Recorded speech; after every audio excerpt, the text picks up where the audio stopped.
नमस्कार, स्वागत है आपका मंगलम स्टडी पॉइंट में एक बार फिर से। और आज हम रेलवे एक्ट अप्रेंटिस के बारे में बातचीत करेंगे या बाकी अदर कंपनियों के एक्ट अप्रेंटिस के बारे में बात करेंगे। ये अप्रेंटिस होता क्या है और फॉर्म फिलअप से लेकर ज्वाइनिंग तक और आपको रिलीजिंग तक क्या प्रक्रिया रहती है और क्या बेनिफिट होता है, कितनी स्टाइपेंड मिलती है, क्वार्टर अप्रूव होता है या नहीं होता है, इसमें हर विभाग में कितने परसेंट कोटे होते हैं, सर्टिफिकेट कब आता है, आपको एग्ज़ाम कैसे होता है, सारी प्रक्रिया इसमें हम जानेंगे। कॉन्ट्रैक्ट साइन कैसे होता है, ठीक है, डीवी कब होता है, कैरेक्टर कैसे बनता है, तो ये सब चीज़ें हम आज इस वीडियो में जानेंगे। संपूर्ण जानकारी इस वीडियो में है। तो अगर आप मेरे चैनल पर नए हैं तो वीडियो को लाइक कर दें, चैनल को सब्सक्राइब करें और शेयर जरूर कीजिएगा ताकि अदर लोग को भी बेनिफिट इसका मिल सके। तो देर न करते हुए चलिए देखते हैं। सबसे पहले अगर हम कोई भी एक्ट अप्रेंटिस की बहाली आती है, जैसे हाल ही में सीआर रीजन की आई है सेंट्रल रेलवे की, तो उसकी बिलासपुर की आई थी आपको, तो एनएफआरसी की आई थी सबसे ज़्यादा वैकेंसी। तो उस सब चीज़ों का फॉर्म फिलअप करने के बाद जो प्रक्रियाएं होती है वो कैसे होती है, हम आपको पूरे माध्यम जो से समझाते हैं। जो बच्चा ने ज्वाइनिंग किया है वो पूरा अपना डेटा हमको अप्रूव उपलब्ध कराया है। और आपको सबसे पहले तो फॉर्म फिल करने के बाद आपको अगर मैट्रिक में सबसे ज़्यादा नंबर होते हैं, यानी आपको करीब इलेक्ट्रिशियन के 80% या फीटर के लिए 75% के आप आसपास होते हैं मैट्रिकुलेशन में, तो आपको सबसे 90% चांस रहता है कि आप उस मेरिट लिस्ट में आ जाएंगे और आपका डी भी होगा। तो चलिए देर न करते हुए सबसे पहले क्या होता है कि तो आपको एक कोई भी देखिए, ये बच्चा जो है साउथ ईस्टर्न रेलवे से भेजा है और इस इन्होंने फॉर्म फिल किया था। तो फॉर्म फिल करने के बाद जो आपको रसीद प्राप्ति होती है या फिर आवेदन से जो रिसिप्ट निकलता है, वो ऐसा रिसिप्ट निकलता है जिसमें सारा चीज़ आपका डिटेल, जो यहाँ पर डिटेल शो नहीं कर सकते हैं, ठीक है, सारा चीज़ डिटेल रहता है और एप्लीकेशन नंबर रहता है। उसके बाद आपका आता है मेरिट लिस्ट, ठीक है, मेरिट लिस्ट आता है।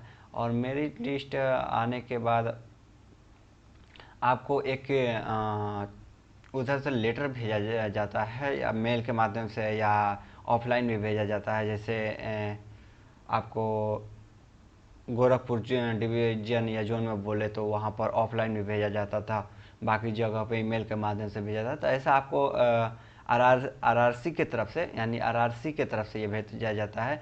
जो ये आपको वहाँ पर डीवी कराने के लिए भेजा जाता है। जैसे साउथ ईस्टर्न रेलवे का है गार्डर रीच में, इसका कोलकाता में जो डीवी होता है, तो आपको ये ऐसा लेटर भेजा जाता है। इसमें सारा डिटेल दिया रहता है कि आपको क्या लाना है, जैसे print out of the field in application made online, ठीक है, ऑनलाइन एप्लीकेशन भरे हैं तो उसका प्रिंट आउट दीजिए। दूसरा का नंबर original certificate regarding your date of birth, अगर डेट ऑफ बर्थ से रिगार्डिंग आपका जो मेट्रिकुलेशन का मार्कशीट होता है उसको दीजिए या सर्टिफिकेट दीजिए। तीसरा चीज़ में आपको क्या इस यहाँ पर मांगा है, original certificate of matriculation with the statement of marks, यानी मार्कशीट और ओरिजिनल मेट्रिकुलेशन का सर्टिफिकेट मांगा है, ठीक है। चौथा में आपको मांगा है original valid certificate having pass the ITI, अगर आपके पास आईटीआई तो कंपलसरी हो गया है आजकल कहीं कहीं पर, जैसे डीएलडब्ल्यू में नॉन आईटीआई पर भाई आपको अप्रेंटिस कराता है, लेकिन आईटीआई होना चाहिए। जैसे दो अगर इलेक्ट्रिशियन वेल्डर है तो 1 साल इलेक्ट्रिशियन, और फिटर मशीनिस्ट है तो आपको 2 साल का चाहिए, ठीक है। पाँचवें में आपको ओरिजिनल कास्ट सर्टिफिकेट देना है। और ये अगर आप ओबीसी एससी एसटी से बिलोंग करते हैं तो कम्युनिटी, कोई माइनॉरिटी से बिलोंग करते हैं तो ठीक है। और सिक्स में क्या मांगा है, original certificate in proper format, अगर आप पीडब्ल्यूडी कैटेगरी से बिलोंग यानी दिव्यांग जन से बिलोंग करते हैं तो आपको प्रॉपर सर्टिफिकेट फॉर्मेट वो अपना जारी करता है या उसी के साथ मेल करता है, जिसमें आपको प्रॉपर फॉर्मेट में उनको पीडब्ल्यूडी सर्टिफिकेट बनाकर अपने सिविल सर्जन या सदर अस्पताल से देना होता है, ठीक है। सातवें नंबर में आपका बोल रहा है कि अगर एक्सरसाइज सर्विस मैन है तो आप उसको सर्टिफिकेट दिखाइए, प्रूफ जो आप एक ESM है तो, ठीक है।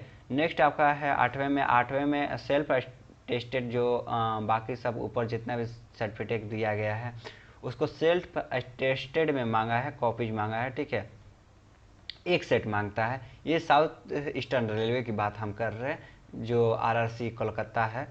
और उसके बाद मेडिकल एक फॉर्मेट आपको जारी करता है। मेडिकल फॉर्मेट में आपको मेडिकल फिटनेस सर्टिफिकेट देना पड़ता है, जो आपको सिविल सर्जन या अदर कोई भी डॉक्टर से बनाकर, जो सरकारी डॉक्टर हो उनसे बनाकर, जिसके पास लाइसेंस हो सरकारी, उनसे बनाकर देना पड़ता है। और कोविड-19 का सेल्फ डिक्लेरेशन फॉर्म देना पड़ता है 11वें में, ठीक है। इतना कुछ आपके पास डॉक्यूमेंट होना चाहिए, तब आप आरएससी में जाएंगे डीवी कराने के लिए। और इतना कुछ बनाने में करीब से करीब 2 से 3 हज़ार रुपया खर्च निश्चित है कि आ जाते हैं। अब इसके आगे प्रक्रिया क्या होती है, अगर आप वहाँ पर डीवी करा कर आते हैं तो आपको करीब 1 महीना या 1 महीना तक लग ही जाते हैं, 1 महीना 2 महीने लग जाते हैं। 1-2 महीने के बाद आपको वहाँ से फिर आपको एक लेटर जारी होता है, जो डिवीज़न के माध्यम से भी भेजा जाता है, या फिर आपको आरएससी के माध्यम से भी भेजा जाता है कहीं कहीं पर। तो डिवीज़न के माध्यम से भेजा जाता है। उसके बाद डिवीज़न क्या बोलता है, डिवीज़न जैसे मान लीजिए चक्रधरपुर हो गया, खड़गपुर डिवीज़न हो गया, यहाँ सदर्न ईस्टर्न रेलवे की बात कर रहे हैं, और बाकी डिवीज़न के माध्यम से भी भेजा जाता है। तो उसके बाद आपको जो ये आपका एक चीज़ दिखा दें, ये मेडिकल सर्टिफिकेट का परफॉर्मा है, ऐसे ही में मेडिकल सर्टिफिकेट आपको बनता है, ठीक है। ये आपको सिविल सर्जन या गजेटेड जो डॉक्टर होते हैं उनके द्वारा बनाया जाता है, वो आपको चेक करके बना कर देते हैं, ठीक है। इसके बाद जो ये आपका है, ये आपको सी के जो डिवीज़न होता है उसके द्वारा भेजा जाता है कि हाँ आपका चयन हो गया है इस डिवीज़न में जहाँ का आप फॉर्म भरे थे, आप यहाँ एक बार डीवी कराने आइए।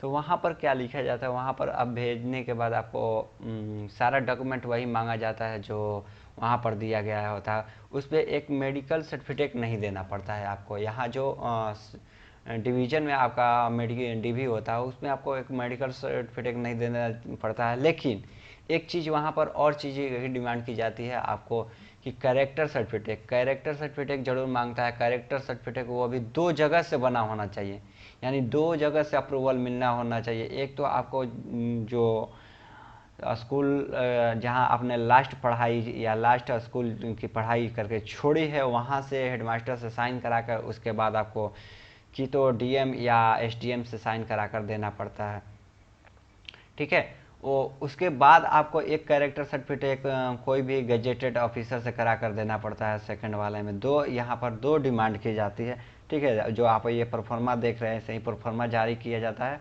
और इसमें कैरेक्टर सर्टिफिकेट की डिमांड की जाती है।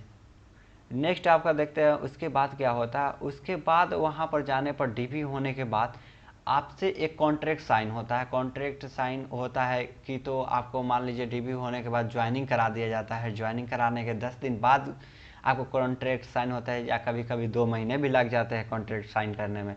तो कॉन्ट्रैक्ट साइन होता है। कॉन्ट्रैक्ट साइन होने के बाद ये ज्वाइनिंग के बाद की प्रक्रिया है, कॉन्ट्रैक्ट साइन होता है, ठीक है। अब कहीं कहीं पर ज्वाइनिंग के समय भी कर लेता है, कहीं कहीं पर ज्वाइनिंग के बाद ही कॉन्ट्रैक्ट साइन होते हैं।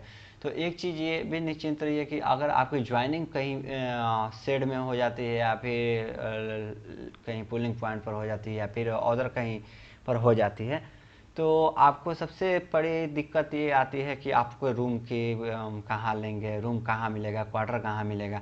तो ये एक चीज़ मैं आपको बता देता हूँ, क्वार्टर रेलवे कभी नहीं देता है, किसी भी बच्चे को रेलवे प्रोवाइड नहीं कराता है आपको क्वार्टर। तो आपको अपनी व्यवस्था पर रेलवे में जाना है, और रेलवे कोई भी आपको सुविधा नहीं देता है, ना ही मेडिकल देता है और ना ही क्वार्टर उपलब्ध कराता है। अब रही कॉन्ट्रैक्ट साइन करने के बाद, तो कॉन्ट्रैक्ट साइन आपको इस तरीके से होता है। एक बार अगर कॉन्ट्रैक्ट साइन होता है तो उसमें अगर जब तक आपको अप्रूवल नहीं मिलता है तब तक आप टर्मिनेट करने का ऑप्शन होता है। अगर अप्रूवल मिल जाता है तो आप टर्मिनेट नहीं कर सकते हैं, ठीक है। उसमें एक आपसे बॉन्ड बनवाया जाता है, जो आप अपने क्षेत्रीय कोर्ट से या फिर कहीं से भी कोर्ट से आप उस बॉन्ड से बनवा कर उस पर सारा चीज़ डिटेल लिखा रहता है कि आप इतने साल के लिए आप एक वयस्क हैं, और आप इतने 1 साल के लिए हमारे साथ कॉन्ट्रैक्ट कर रहे हैं, आप किसी भी हालत में इसको छोड़ेंगे नहीं। अगर आप इसको छोड़ कर जाते हैं तो जो भी उनके द्वारा तय की गई राशि होती है, 1 लाख 2 लाख जो भी, वो आपसे वसूला जाएगा, ठीक है। नेक्स्ट आपका कॉन्ट्रैक्ट जब साइन हो जाता है तो आप एक प्रॉपर तरीके से आप काम करने लगते हैं, अप्रेंटिस प्रशिक्षु हो जाते हैं, ट्रेनिंग लेने लगते हैं। ट्रेनिंग कम बोलिए, काम ज़्यादा लिया जाता है। और एक चीज़ अटेंडेंस की बात हम कर लेते हैं, तो अटेंडेंस की बात आपको जो 365 दिन होते हैं, 365 में आपको बता देते हैं कि 365 में आपको जो 12 गो NH होता है, यानी नेशनल हॉलीडे होता है। अब पहले था कि 16 गो LFS था, LFS जो लीव फुल स्टाइपेंड के जिसको बोला जाता है लीव फुल, यानी आप अगर छुट्टी भी लेते हैं तो आपको पूरा पेमेंट स्टाइपेंड मिलेगा। और पहले 16 था, लेकिन अब आपको 12 कर दिया गया है। और आपका मेडिकल जो मेडिकल है वो आपको 15 छुट्टी ले सकते हैं। 15, पहले 20 था लेकिन अब 15 कर दिया गया है। यानी आप 12 NH है और 12 LFS है, 15 आपका मेडिकल छुट्टी है। तो इतना ही सारा कुछ है, इतना ही में आपको एडजस्ट करके चलना है। और दूसरा चीज़ कि आपको अटेंडेंस कितना दिन पूरा करना है, इस सब के बावजूद आपको 240 दिन 240 दिन आपको अटेंडेंस मतलब पूर्ण रूप से करना है। यानी 240 दिन आप कंपलसरी है कि 240 दिन आप ड्यूटी करेंगे, तभी आपका आगे की प्रोसेस प्रक्रिया होगी, यानी एग्ज़ाम की प्रक्रिया होगी, आपसे वाइवा लिया जाएगा। बाकी अनदर जो भी की प्रक्रिया होनी होगी वो 240 दिन के बाद ही होगी, उसके पहले कुछ भी नहीं होगी। अगर 240 दिन आप पूरा कर लेते हैं, उसके बाद आप छुट्टी भी जाते हैं तो कोई दिक्कत नहीं होती है। ठीक है। नेक्स्ट आपका देखते हैं कि कॉन्ट्रैक्ट आप साइन देखते हैं। और उसके बाद देखिए, कॉन्ट्रैक्ट साइन से पहले जो आपको मतलब ये डिवीज़न होता है, एक लेटर जारी करता है, जो ये CKP डिवीज़न का लेटर है, साउथ ईस्टर्न रेलवे का लेटर जारी करता है। उस लेटर को आपको मतलब जैसे कहीं भी होता है, जैसे आपको भेज दिया टाटा, या फिर भेज दिया सिनी, या फिर बोंडा मुंडा भेज दिया, जो जहाँ पर शेड होता है, या फिर कहीं भी अप्रेंटिस की मतलब वैकेंसी वैकेंट रहती है, खाली जगह रहता है, वहाँ पर भेजता है। तो वहाँ पर इसी लेटर के माध्यम से भेजता है। इस लेटर में आपको वहाँ पर बता देता है कि आपको जो पेमेंट किस माध्यम से मिलेगा। तो ये पुराना वाला पेमेंट है, इस पर मत जाइए। अभी वेल्डर का आपको 7700 वेल्डर के लिए है, जो 1 साल 1 ईयर ट्रेनिंग करके आते हैं, वो 1700 मिलता है। आज जो 2 ईयर का ट्रेनिंग करके आते हैं उनको 8050। ओवरऑल इंडिया में ये लागू हो गया है। पहले ऐसा नहीं था, पहले SCR में अलग था और साउथ ईस्टर्न रेलवे में अलग था। तो अब ऐसा कुछ नहीं है, अब सभी जगह एक जैसा लागू हो गए हैं। और एक चीज़ है कि जो पेमेंट के बारे में इसमें बताता है कि कौन राज्य सरकार कितने पैसे देंगी और केंद्र सरकार इसमें कितने पैसे देंगी। तो आपको यहाँ पर दिया गया है कि 80% जो है आपको राज्य सरकार देगी और 20% जो है केंद्र सरकार देती है। तो इसी लेटर को हम लोग लेकर जाते हैं कोई शेड में, या फिर कहाँ जहाँ पर वैकेंट सीटें रहती हैं, जहाँ की हम लोग फॉर्म अप्लाई किए रहते हैं, वहाँ पर जाते हैं। उसके बाद हम लोग का जो प्रक्रिया होती है, वहाँ पर जाने पर या टोकन मिलता है, या फिर अटेंडेंस वहाँ पर जिस माध्यम से अटेंडेंस लगता है उस माध्यम से अटेंडेंस लगता है। ठीक है। उसके बाद 240 दिन हम लोग का ये पूरा करने के बाद जो आप लोग का रिलीज सर्टिफिकेट मिल रहा है, वो एक कुछ इस तरह का रिलीज सर्टिफिकेट होता है। ठीक है। जो रिलीज सर्टिफिकेट होता है कुछ इस तरह का रहता है। और रिलीज सर्टिफिकेट उसके बाद आपको मार्कशीट, ये रॉ मार्कशीट है, ये नहीं है कि मतलब आपको NSC के द्वारा जारी किया गया मार्कशीट, ये ऐसा कुछ नहीं है। ये NSC के द्वारा जारी किया मार्कशीट नहीं है, ये रॉ मार्कशीट है। इसके 2-3 महीने बाद जो आप ट्रेनिंग 240 दिन पूरा कर लेते हैं, या 1 साल आपकी ट्रेनिंग जो पूरा हो जाती है, उसके बाद ये सारी प्रक्रिया होती है। उसके बाद आपको जिस सेक्शन में आपकी काम किए रहते हैं, उस सेक्शन के सेक्शन इंजीनियर और जो हाँ वहाँ के डी होते हैं या सीनियर डी होते हैं, जो भी वाइवा लेना होता है, वो सेक्शन इंजीनियर के साथ मिलकर आपका वाइवा लेते हैं। और उसके बाद उसी के आधार पर आपको मार्क्स देते हैं। ठीक है। पहले प्रक्रिया थी कि AITT एग्ज़ाम लेता था, लेकिन वो अब सारी चीज़ें वो 2021 से सारी चीज़ें हट गई हैं, वह सब अब लागू नहीं है। जो है सो आपको सेक्शन इंजीनियर और आपको AD या सीनियर डी बोला जाए, उनके आधार पर ही आधारित रहता है मार्क्स। और वो जितना पूछने पर आप जितना वाइवा में कर पाएंगे, उतना ही आपको वो मार्क्स देते हैं। और ठीक है, प्रैक्टिकल हो या आपका ट्रेड प्रैक्टिकल हो, जो भी हो। उसके बाद क्या होता है, उसके बाद आइए हम कुछ बात करते हैं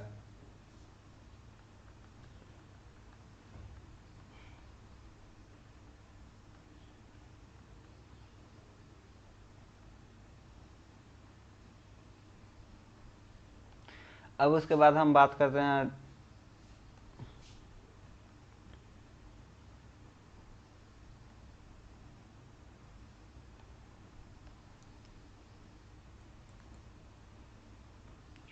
अब आप बात करते हैं एनएससी सर्टिफिकेट के। तो एनएससी सर्टिफिकेट आपका कितना दिन में आता है इसके बारे में देखते हैं। तो एनएससी सर्टिफिकेट जो है आपको करीब ये 2 शिफ्ट में आपका सेशन चलता है। एक अक्टूबर के आसपास चलता है और एक जो चलता है मार्च अप्रैल के आसपास सेशन चलता है। आईआईटीटी एग्ज़ाम पहले कंडक्ट कराता था, जो काफ़ी बड़ा लेवल पर एग्ज़ाम होता था, लेकिन अब आईआईटीटी एग्ज़ाम नहीं लेगा। जो अभी 2021 से नियम लागू हुए हैं, वो एनएससी के माध्यम से सर्टिफिकेट जारी कर दिया जाता है 3 या आपका ट्रेनिंग खत्म होने के 3 या जो आने वाला सेशन होता है उसमें। अब स्कोप क्या है, स्कोप आपको बताते हैं कि स्कोप जो है रेलवे के, अगर आप रेलवे से अप्रेंटिस करते हैं और बाकी अदर जगह से करते हैं तो दोनों में क्या डिफरेंस है। तो रेलवे आपको 20% कोटा ग्रुप डी में देता है। बाकी अदर जगह जो कंपनियां कराती है, कंपनी जो प्राइवेट कंपनियां होती है उससे कोई स्कोप नहीं मिलता है, यानी वो अपना ट्रेनिंग कराकर आपको छोड़ देती है, ठीक है, फिर आप बेरोजगार हो जाते हैं। लेकिन अगर आप कहीं नेवी ट्रेड में नेवी से करते हैं या फिर अदर ऑर्डिनेंस फैक्ट्री से करते हैं, तो ऑर्डिनेंस फैक्ट्री आपको 5% डिडक्शन देता है और नेवी भी बराबर वैकेंसी निकालता रहता है, जिसमें आपको स्कोप बहुत अच्छा मिलता है। अब देखते हैं कि 1/3 मार्क जो 2021 से लागू हुआ, ये क्या है 1/3। अगर आपके मान लीजिए आपका 100% का एग्ज़ाम जो वाइवा होता है, आपका ट्रेड थ्योरी प्रैक्टिकल और बाकी जो सीनियर डी और सेक्शन इंजीनियर मिलकर देते हैं। इससे इसी जो 100% होता है, इसमें अगर मान लीजिए अगर 90% आता है, 90% आपका मार्क्स आता है, तो इसका 1/3 यानी आपको 30% जो मार्क्स है ग्रुप डी के जो एग्ज़ाम होते हैं उसमें आपको, अगर आप उसमें 30% लाते हैं, इधर से 30% जोड़ते हैं, तो आपको 60% होते हैं, यानी आपका 60% मार्क्स ग्रुप डी में आते हैं। तो ये ऐसे जुड़ता है नंबर। और डिडक्शन पीटी आपका क्या है, तो जो फिजिकल इफिशिएंसी टेस्ट जो होता है, आपका फिजिकल होता है, इस बार से ये ख़त्म कर दिया गया है रेलवे ग्रुप डी में। वो भी सीसीए यानी कोर्स कंप्लीटेड एक्ट अप्रेंटिस के लिए, न कि दूसरे लोगों के लिए जो नॉर्मल बच्चे हैं उन लोगों के लिए नहीं, सिर्फ एक्ट अप्रेंटिस लोगों के लिए ये छूट दिया गया है, ठीक है। तो आपको आप समझ गए फॉर्म फिलअप मेरिट लिस्ट कैसे बनता है। मेरिट लिस्ट आपको मैट्रिकुलेशन के बेस पर आधार पर बनता है। डीबी भी समझ गए, ज्वाइनिंग प्रोसेस क्या होती है। तो इसमें कोई घबराने की बात नहीं है। और कॉन्ट्रैक्ट साइन आप एक बार अप्रूवल मिल जाने के बाद आपको कॉन्ट्रैक्ट से टर्मिनेट नहीं कर सकते हैं, यानी आपको जो भी करना है अप्रूवल्स के पहले करना है। आइडेंटिटी कार्ड आपको बता दिया, आइडेंटिटी कार्ड कैसा होता था। आइडेंटिटी कार्ड आपको कहीं कहीं पर आपको रोप आइडेंटिटी कार्ड मिलता है, कहीं कहीं पर प्लास्टिक वाला आइडेंटिटी कार्ड मिलता है, जो इस प्रकार होता है। ये सिर्फ इस पर इसमें वैलिडिटी डेट लिखी रहती है, आप जिस दिन से ज्वाइनिंग किए हैं और उससे लेकर 1 साल के लिए इसका वैलिडिटी रहता है। और ये कुछ लोग इसका यूज करते हैं कि रेलवे ट्रैवल करते हैं, तो ऐसा कुछ छूट नहीं मिलता है इसमें। तो ये रही आपकी संपूर्ण जानकारी। और आपको 20% कोटा का लाभ उठाना है तो आपको रेलवे में ही आइए, और अदर जाने से कोई फ़ायदा नहीं है। हाँ, जाना है तो आप शिपयार्ड में जाइए या फिर नेवी में कहीं चले जाइए, या फिर ऑर्डिनेंस फैक्ट्री में से भी अप्रेंटिस कर सकते हैं। बाकी अनदर जगह से करने से कोई फ़ायदा नहीं होता है। ये हमने देखे हैं, बहुत सारे जो अप्रेंटिस लड़के हैं आज भी झक मार रहे हैं अनदर जगह से करके। लेकिन जो एक्ट अप्रेंटिस रेलवे से किए हो वो कहीं ना कहीं अपनी सफलता प्राप्त कर ही लेते हैं कुछ दिनों में। हाँ, वेट करना पड़ता है। तो चलिए, अगर आप अगर मेरे चैनल पर नए हैं तो जल्दी से वीडियो को लाइक कर दीजिए, चैनल को सब्सक्राइब कर दीजिए। ऐसा ही अगर वीडियो पाना चाहते हैं तो ज़रूर से ज़रूर शेयर कीजिएगा वीडियो को।